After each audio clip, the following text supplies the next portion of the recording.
Indian cinema ఇండస్ట్రీలో top లో ఉన్న తమిళ చిత్రసీమ ఇప్పటికే 1000 కోట్ల గ్రాస్ చేసిన సినిమా ఇవ్వలేదు.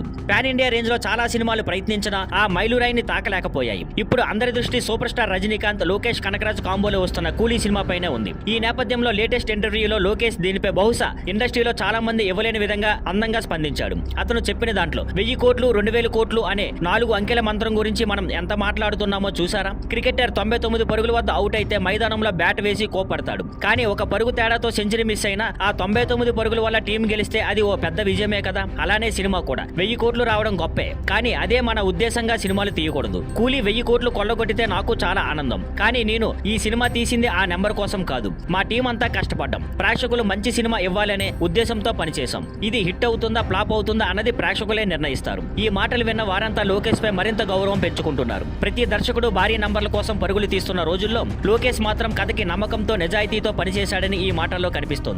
ఇప్పుడు అభిమానులు ఆశగా ఎదురు చూస్తున్నారు. నిజాయితీతో తీసిన ఈ సినిమా ద్వారా తమిళ సినిమా తొలి 1000 కోట్ల క్లబ్ లోకేష్ దాటేస్తాడేమో చూడాలి. Thank you for watching. Please like, share and subscribe.